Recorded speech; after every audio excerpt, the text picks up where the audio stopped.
Hello students, I am Nikhil Kashyap, Director Carrot Laws Academy. Today we will be discussing concept of actus reus under criminal law. Whenever actus reus comes to our brain, the first thing that appears in our mind is essentials of crime.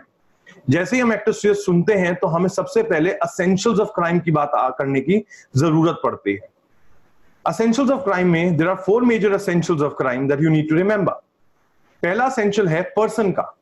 सबसे पहले हमें एक requirement है एक ऐसे इंसान की, एक ऐसे पर्सन की जो ऑफेंडर हो, जो ऑफेंडर होना चाहिए. याद रखिए section 11 of Indian penal code, section 11 of Indian penal code defines a person. यहां पे डेफिनेटिव पर्सन डेफिनेशन बिल्कुल भी नहीं दी गई, डिफाइन नहीं किया गया. यहां पर इंक्लूजनरी डेफिनेशन दी गई है. It says that person includes body of persons, associations, whether incorporated or not. So यहां पर हमें दो पार्ट्स में सेक्शन 11 एक चीज एक्सप्लेन करने की कोशिश करता है कि पर्सन एक नेचुरल पर्सन भी होगा, दैट इज मेल, फीमेल और the third gender, and it will also include juristic person. वो ज्यूरिस्टिक पर्सन को भी इंक्लूड करेगा. The second essential is your mens rea. Mens rea ये होता है जो मैंने अपने दिमाग में सोचा. मेंस रिया दो वर्ड से मिलकर बनता है, मेंस एंड रिया. मेंस का मतलब याद रखिएगा, मेंस का मतलब है that is state of mind, that is state of mind. और रिया का मतलब है that is prohibited by law, that is prohibited by law. ऐसी स्टेट ऑफ माइंड जो आपको लॉ प्रोहिबिट करता है. जैसे कि 3 मेजर वर्ड्स के अंदर मेंस रिया को जाना जाता है. Mains rea is an English concept. वो इंडियन लॉ आईपीसी में आपको ये मेंस रिया वर्ड नहीं मिलेगा, लेकिन आपको मेंस रिया के फॉर्म में डिफरेंट वर्ड्स मिल जाते हैं, जैसे कि इंटेंशन, मोटिव एंड नॉलेज. ये 3 वर्ड्स मेजर हैं जिसके अंदर I am repeating my self, जिसके अंदर कंप्लीट मेंस रिया को समाया जा सकता है. इंटेंशन मतलब जो मेरी विल हो, जो मैं करना चाहता हूं. My intention is to kill, अगर मेरी विल है कि मैं आपका मर्डर करूं तो मेरा इंटेंशन किल का है. मोटिव, इंटेंशन से जो मैं अचीव करूं वो मेरा मोटिव होगा. मैं आपका मर्डर करना चाहता हूं. मैं आपका मर्डर क्यों करना चाहता हूं? शायद मुझे प्रॉपर्टी मिलेगी, शायद मैं रिवेंज लूंगा. सो ये सब मेरे मोटिव है. याद रखिएगा स्टूडेंट्स, नॉलेज एक सिंपल सी चीज है. When we know the consequences of our act, जब मुझे मेरे एक्ट के कॉन्सिक्वेंसेस पता हो, मुझे मेरे एक्ट का इफेक्ट पता हो, then we term it as knowledge. तब हम उसको नॉलेज कहते हैं. So mens rea is a state of mind which is prohibited by law. So if you have a bad intention, wrong motive and you have a knowledge which will cause harm to someone else, then you will be liable under a crime. तब आपको हम crime के लिए मानेंगे. Third essential और आज का जो हमारा टॉपिक है that is acts Reis. Acts Reis भी 2 वर्ड से मिलकर बनता है, एक्टस एंड रियस. जब मैं एक्टस रियस की बात करूं तो याद रखिए एक्टस रियस का मतलब है दैट इज एन एक्ट, आपका कोई चीज करी हुई, कोई काम. And reus means prohibited by law. Reus means prohibited by law. इसमें एक चीज बात हमेशा याद रखेगा, act which is prohibited by law is an actus reus. But यहां पर हमें यह जानने की जरूरत होती है कि यहां पर हमारे कॉन्सिक्वेंसेस भी उसी का पार्ट होते हैं. सर क्या मतलब कॉन्सिक्वेंसेस? कॉन्सिक्वेंसेस जब मैं कोई एक्ट करता हूं, व्हेन आई एक्ट, जैसे ही मैंने कोई एक्ट किया तो उसके क्या कॉन्सिक्वेंसेस थे, समझने की कोशिश करते हैं. कि अगर हमने किसी बंदे को एक छोटा सा कट किया, छोटा सा कट लगा दिया, क्या उसकी मृत्यु, उसकी death can be cause because of my small cut on his hand और on his arm? The answer might be no. तो आप मान के चलेंगे कि ऐसा नहीं है. तो there might be multiple factors. So मेरी लायबिलिटी कहां तक है? मेरी लायबिलिटी उसके फाइनल कॉन्सिक्वेंस तक है, या मेरी लायबिलिटी उस कॉन्सिक्वेंस तक है जो एक रीजनेबल आदमी समझ सकता है कि ये होगा? तो यहां पर 2 चीजें, एक्टस रियस के 2 मीनिंग. एक्टस रियस में 2 कंपोनेंट्स. पहला component act which is prohibited by law. ऐसा एक्ट जो लॉ ने मना किया हो, जैसे कि आईपीसी में मर्डर करने को, थेफ्ट करने को, एक्सटॉर्शन करने को, बहुत सारे एक्ट्स को मना किया गया. और उसके कॉन्सिक्वेंसेस. मेरा एक्टस रियस तभी काउंट होगा अगर वो चीज मेरा ही कॉन्सिक्वेंस है, जो इफेक्ट हुआ है वो मेरा कॉन्सिक्वेंस है, जो ऑफेंस हुआ है वो मेरा कॉन्सिक्वेंस हो, मेरे एक्ट का कॉन्सिक्वेंस हो। ये बात याद रखेगा। The fourth essential, the most important, कि जिसके बिना क्राइम कभी कंप्लीट नहीं हो सकता, दैट इज इंजरी। अगर इंजरी ना हो, मेरे पास मेंस रिया भी है, मेरे पास एक्टर्स रियस भी है, और मेरी इंजरी नहीं होती तो मेरा क्राइम कंप्लीट नहीं होगा। एक बात याद रखिएगा, किसी भी क्राइम को एस्टैब्लिश करने के लिए चारों एसेंशियल एस्टैब्लिश करने होते हैं। सबसे पहला एसेंशियल, पर्सन, आपको एस्टैब्लिश करना पड़ेगा किसी पर्सन ने क्राइम किया है। सेकंड, मेंस रिया, आपको उस बंदे का इंटेंशन, नॉलेज या फिर मोटिव, जनरली आपको एक्सप्लेन करना पड़ता है कि कोई इंटेंशन, मोटिव या नॉलेज थी। Third category is actors Reis, उसी इंटेंशन, मोटिव और नॉलेज पे आपने अपना एक्ट किया। इन दोनों का कोरिलेशन होना बिल्कुल आपस में जरूरी है। और चौथी, मेरे ही एक्ट से इंजरी कॉज होनी चाहिए, तब हम मान लेंगे yes, essentials of crime are complete and crime is there. Some essentials, जब किसी क्राइम में कभी कभी एसेंशियल्स रह जाते हैं या पूरे नहीं होते, फॉर एग्जाम्पल अगर कोई ऐसा क्राइम हो जिसमें इंजरी मिसिंग हो, तो उसका एक एग्जाम्पल मैं आपको बहुत इजीली दे सकता हूं, दैट इज अटेम्प्ट। याद रखिएगा, attempt is an example where injury is missing, and that's why attempt is known as inchoate offence. Attempt को इनक्योटे ऑफेंस से भी जाना जाता है। इनक्योटे ऑफेंस का मतलब इनकम्प्लीट ऑफेंस, जो किसी स्टेज पर आके पूर्णतया से पूरा ना हो पाए, उसमें एक एग्जाम्पल अटेम्प्ट का भी है। अब आते हैं आज के हमारे सबसे इंपॉर्टेंट टॉपिक पे, दैट इज एक्टर्स रियस। जब मैं एक्टर्स रियस की बात करूं, जब मैं एक्टर्स रियस को देखूं, तो मैंने एक्टर्स रियस के दो मीनिंग आपको बताए। पहला, एक्टर्स रियस का meaning, act which is prohibited by law. Act which is prohibited by law, act ऐसा जो मेरा कार्य, मेरा कर्म है, जिसको लॉ ने करने से मना किया गया हो। दूसरी चीज, वो एक्ट अनलॉफुल भी हो सकता है या फिर इलीगल भी हो सकता है। बच्चों, यहां पर अनलॉफुल और इलीगल दो अलग अलग वर्ड्स हैं। अनलॉफुल एक वाइडर वर्ड आता है जब हम सिविल लॉ की बात करते हैं, इलीगल एक अलग वर्ड है। इलीगल सेक्शन 43 में एक्सप्लेन्ड है। थोड़ी देर नेक्स्ट कमिंग पार्ट के अंदर we will be talking about act which is prohibited by law. इसकी चर्चा हम थोड़ी सी डिटेल में बात करेंगे, इलीगल और अनलॉफुल की बात करेंगे। Second part that comes appears to be, that is consequences and the causation. जब मैं कॉन्सिक्वेंसेस की बात करूं तो सवाल उठता है कि क्या मेरे एक्ट से ये कॉन्सिक्वेंस हुआ जिसको आप ऑफेंस कह रहे हैं, या फिर किसी और बंदे के एक्ट्स भी इन्वॉल्व थे जिसको आप ऑफेंस कह रहे हैं। सो कॉजेशन, क्या मैं ही कॉज हूं इस कॉन्सिक्वेंस का? ये दो डिस्कशंस हमें आज एक्टर्स रियस में समझनी है। पहला रीजन हमें समझना है, एक्टर्स रियस में act prohibited by law, first concept, and then we will be coming on the word consequences. जरा अब आते हैं एक्ट प्रोहिबिटेड बाय लॉ में। जब हम एक्ट प्रोहिबिटेड बाय लॉ में, हमें दो वर्ड्स मिले, इलीगल और अनलॉफुल।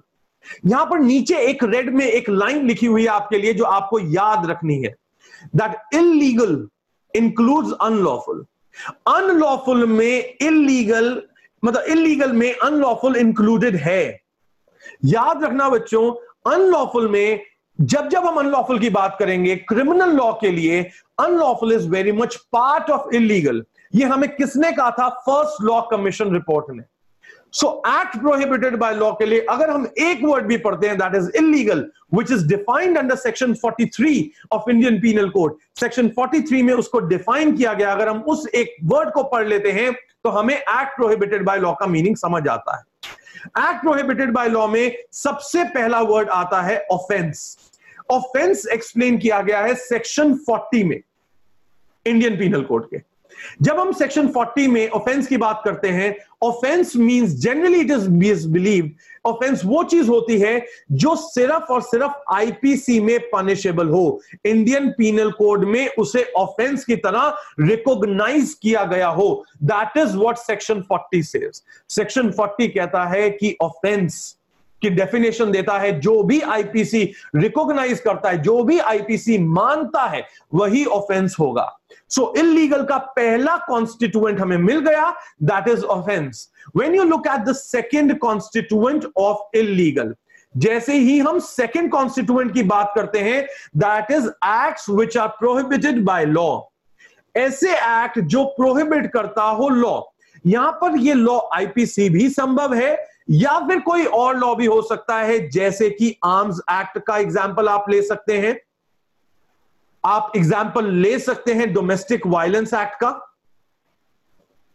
या बहुत सारे ऐसे एक्ट हैं। फॉर एग्जाम्पल आप एक और एक्ट ले सकते हैं, narcotic drugs and psychotropic substances act, NDPS act के नाम से जाना जाता है। आप इन सब में जो प्रोहिबिशंस है वो भी इलीगल में इंक्लूडेड है, ये प्रोहिबिशंस भी इंक्लूडेड है, ये आपको याद रखना है। The third word which the word illegal says, not prohibited by law but ground for civil action। ऐसी चीज जो प्रोहिबिटेड बाय लॉ नहीं हो but ground for civil action हो, वो भी इलीगल का ही कॉन्स्टिट्यूएंट है। बच्चों याद रखना, ऐसा एग्जाम्पल क्या सर, कोई भी कॉन्ट्रैक्चुअल ऑब्लिगेशन, अगर आपके और मेरे बीच में कोई कॉन्ट्रैक्चुअल ऑब्लिगेशन है और मैं उसका ब्रीच कर देता हूं तो वो भी इलीगल वर्ड की कैटेगरी में आएगा। मैंने यहां पर आपकी स्लाइड में एक एग्जाम्पल दे रखा है, that is civil suit, breach for trust के लिए अगर हम कोई सिविल सूट लाते हैं तो that will be covered by, not prohibited by law but ground for civil action as well। So illegal, from this slide you have to remember 4 lines, 4 लाइनें समझने की जरूरत। पहली line, that unlawful is included in illegal, ये हमें किसने बताया, first law commission report में। Second line, illegal is defined under section 43 of IPC। Third line, illegal 3 words में डिफाइन किया जाता है, offense, prohibited by law and not prohibited by law but ground for civil action। Fourth line, offense is explained in section 40 of Indian Penal Code, which says that offense will be those offense acts which will be recognized by Indian Penal Code। Act prohibited by law में आपको याद रखना होगा, it can be act prohibited by any law for that matter, कोई और law जैसे domestic violence act, arms act, NDPS act etcetera. Please remember the last part of illegal is that is not prohibited by law but ground for civil action। That means any contractual obligation को भी जो civil action में liable है वो भी include किया जाता है illegal से। So हमारे को यहां पर act prohibited by law की total clarity समझ आ जाती है कि illegal में जो है वही act prohibited by law है। जब हम causation की बात करते हैं, understanding causation in crime, अब मैंने समझा, एक कंसेप्ट समझे, क्लैरिटी आती है, जब कोई एक्ट होता है, जब कोई कॉन्सिक्वेंस होता है तो उसमें मल्टीपल फैक्टर्स रोल प्ले करते हैं। जरूरी नहीं है कि मैंने एक चीज करी उसी का कॉन्सिक्वेंस हो गया। मैंने अभी थोड़ी देर पहले इसी वीडियो में थोड़ी देर पहले आपसे एक एग्जांपल दिया था कि मैंने एक आर्म पर एक बंदे के कट लगा दिया, मैंने एक आर्म पर एक बंदे के कट लगा दिया, ध्यान से मेरी बात सुनिएगा, कट लगा दिया। वो जल्दी से हॉस्पिटल भागा कि मेरे को स्टिचेस लगवाने हैं। I hope you all are getting me। I have given a cut to some person on an arm। He rushes to the hospital for getting stitches done। Stitches लगने के बाद doctor gives him a sedative, doctor उसको एक injection दे देता है जिससे उसका sedative, उसको नींद आ जाए, उसको कम पेन हो, कोई पेन किलर दे देता है। डॉक्टर गलती से ज्यादा ओवरडोज दे देता है इस पेन किलर की जो नींद भी देती है, सोने की दवा है। दिस पर्सन डाइड, इस बंदे की हॉस्पिटल में डेथ हो जाती है। अब can you hold me liable for the murder, क्या आप मुझको लायबल कर सकते हैं मर्डर के लिए? क्या जवाब सोचते हैं? Think about it. Can you hold me liable for his murder? क्योंकि सबसे स्टार्टिंग पॉइंट तो मेरे कट से था। मैंने अगर उसे कट नहीं दिया होता, तो उसको कोई डॉक्टर इंजेक्शन भी नहीं देता, तो क्या मेरी लायबिलिटी है उसके मर्डर में या उसकी डेथ कॉज करने में, या डॉक्टर की लायबिलिटी है? इस लाइन को पढ़िए, an event is often the result of number of factors, then who will be made criminally liable? तब हम किसको criminally liable करेंगे? यहां पे 2 फैक्टर्स का एग्जांपल दिया। पहला factor that is me, Nikhil Kashyap, जिसने एक कट दिया है एक इंसान को। और दूसरा फैक्टर डॉक्टर जिसने ओवरडोज दे दिया है उसी बंदे को, और वो नींद की वजह से, ज्यादा नींद आने की वजह से मर गया है। यहां पर दो सवाल, एक दो कंसेप्ट याद करने की जरूरत, आंसर दूंगा। पहली बात, सवाल कॉजा कॉजेंस, causa causans, that is immediate cause of the effect, and causa sine qua non, that is proximate cause, that is proximate cause। बच्चों यहां पे ये दो कंसेप्ट, एक बात सोच के देखिए, मैं एक कंसेप्ट यहां पे बहुत क्लियर दे रहा हूं, इन दो कंसेप्ट्स को अपने दिमाग में लिख लीजिए, बांध लीजिए। causa causans means immediate cause of the effect, जो बिल्कुल इमीडिएट है, जुड़ा हुआ बिल्कुल, इसकी बजाय ये इफेक्ट आ ही नहीं सकता था। और दूसरा है causa sine qua non, that is proximate cause. Proximate का बच्चे मीनिंग जान लेना, प्रॉक्सिमेट का मतलब है नियर, प्रॉक्सिमेट का मतलब है नियर, पास में, जुड़ा हुआ, प्रॉक्सिमेट। क्लियर? अब एक बच्चे याद रखना कि अगर हमें किसी बंदे की क्रिमिनल लायबिलिटी एस्टैब्लिश करनी है, if we want to establish criminal liability of anyone, we have to establish causa causans। causa sine qua non sufficient नहीं होता किसी बंदे को क्रिमिनली लायबल करने के लिए। मेरी लाइन दोबारा से सुनना बच्चे, मुझे अगर किसी बंदे को, किसी ऑफेंडर को लायबल करना है किसी भी एक्ट में, तो मुझे इमीडिएट कॉज ऑफ इफेक्ट लाना होगा, मुझे कॉज ऑफ कॉजेंस एस्टैब्लिश करना होगा कि तुम्हारे एक्ट की वजह से ये इफेक्ट हुआ है, तुम्हारे ही एक्ट की, अगर तुम्हारा एक्ट नहीं हुआ होता तो ये इफेक्ट नहीं आ सकता था। दैट इज इमीडिएट, बहुत जरूरी, cause that has led to an effect, immediate cause that has led to an effect. Causa sine qua non is a proximate cause, near cause. Reason तो है, लेकिन ये सबसे इंपॉर्टेंट रीजन नहीं है। अब जब मैंने एक एग्जांपल दिया था कि Nikhil Kashyap has given a cut on somebody's arm, एक बंदे की आर्म पर मैंने कट लगाया है, पर उस बंदे को जब हॉस्पिटल लेके गए तो सेडेटिव्स दिए गए एक्स्ट्रा, ओवरडोज में उसको नींद की दवा दे दी गई और उसकी वहां पे मृत्यु हो जाती है, उसकी डेथ हो जाती है। सो मेरा cause, that is the first cause जिसने कट दिया था, दैट इज कॉजा कॉजेंस और कॉजा साइन qua non। क्या आंसर करिएगा? My cause is an immediate cause और a proximate cause? My cause is a proximate cause. और doctor ने जिसने ओवरडोज दे दिया उसको नींद की दवा का, वो प्रॉक्सिमेट कॉज है, नियर कॉज है, या फिर इमीडिएट कॉज है, कॉजा कॉजेंस है। ही इज कॉजा कॉजेंस, वो बंदा उसकी डेथ का कॉजा कॉजेंस होगा। मुझे सजा मिलेगी हर्ट में, ग्रीवियस हर्ट में, उसको सजा मिलेगी फॉर नेग्लिजेंटली कॉजिंग डेथ, क्योंकि तुमने, तुम्हारे डॉक्टर की वजह से, तुम्हारे एक्ट की वजह से उस बंदे की डेथ कॉज हुई है। मेरे कट तो एक स्टार्टिंग पॉइंट है, नियर पॉइंट है, पर मेरे एक छोटे से कट की वजह से किसी बंदे की मृत्यु नहीं हुई है, डेथ कॉज नहीं हुई है। बच्चों, line to remember, for establishing criminal liability we have to establish causa causans, that is immediate cause of the effect। sine qua non, causa sine qua non is not sufficient to establish criminal liability। यहां पर मैं एक case study establish कर रहा हूं आपके साथ में, बहुत important case study, based on an incident which happened on 14th जून। 14 जून को एक बहुत ही उभरते सितारे सुशांत सिंह राजपूत ने सुसाइड करके अपनी जान ले ली। जब हमने ये news I, everybody was under a shock, सबको एक शॉक लगा कि नहीं भाई ये गलत हुआ। देन अ थ्योरी इमर्ज्ड, एक थ्योरी इमर्ज करी गई जिसका नाम था नेपोटिज्म, भाईचारे की थ्योरी, कि अगर मैं किसी को जानता हूं तो मैं उस बंदे को सपोर्ट करूंगा जो पीछे से चला आ रहा है, मैं उसको सपोर्ट नहीं करूंगा जो नया टैलेंट है। ये एक स्टोरी आई, इसमें बहुत सारे अच्छी माने लोग, जानी मानी हस्तियों के नाम लिए गए और यह बात करी गई कि क्या वो लायबल है सुशांत सिंह राजपूत के मर्डर के लिए।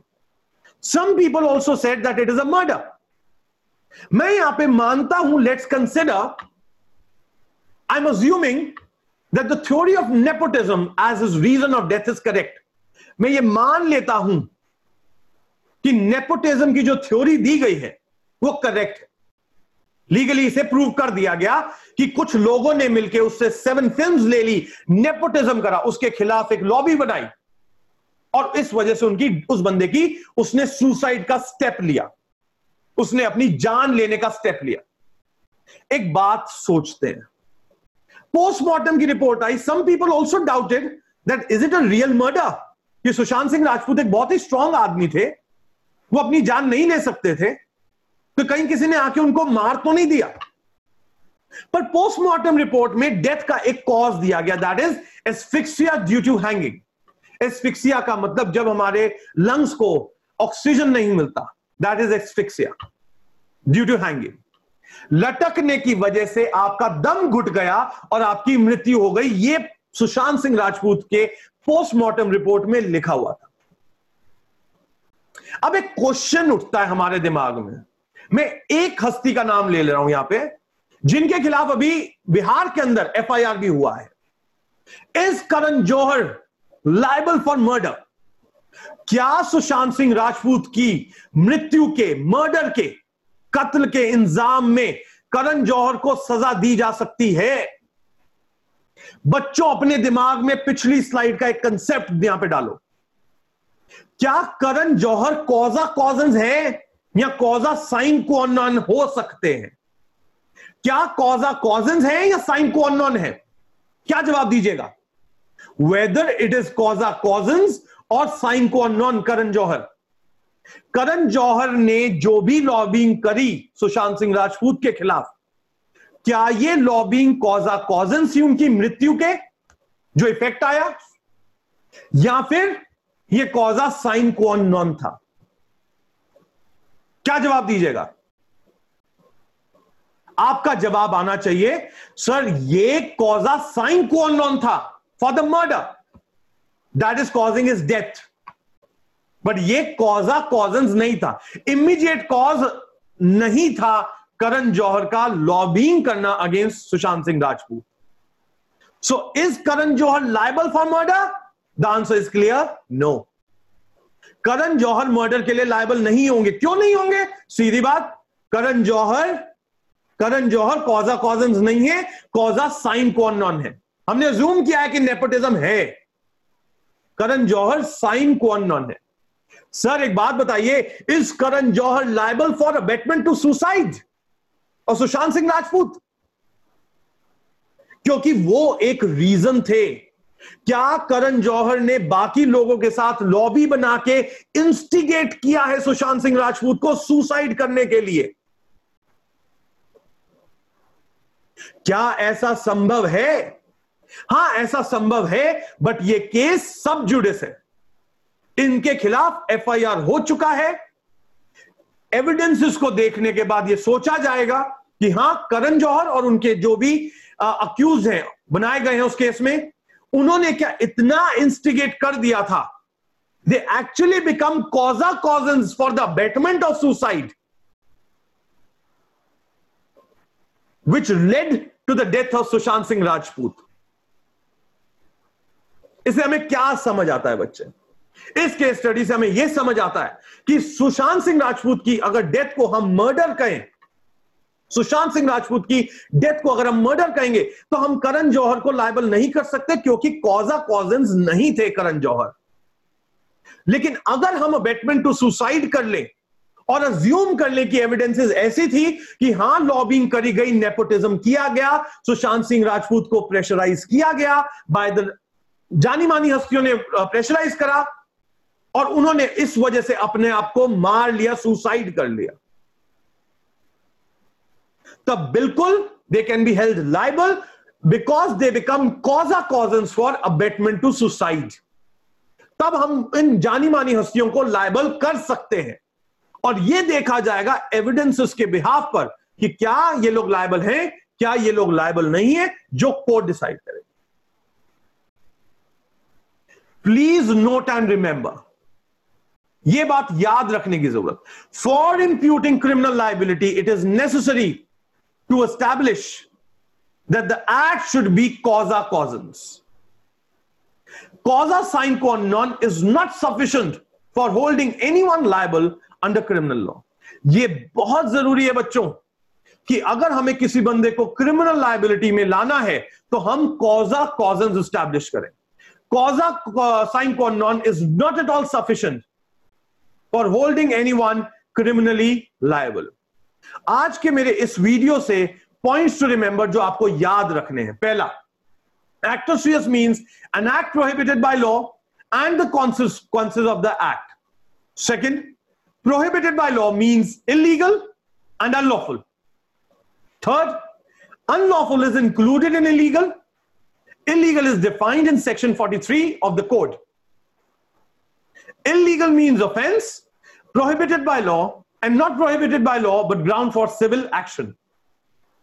Last and the foremost and the most important, for imputing criminal liability, it is necessary that the act should be causa causans, that is immediate cause of the act. Causa sine qua non, that is proximate cause of the act, is not sufficient for holding anyone liable under criminal law. I hope you liked this video. And the last words for today, thank you.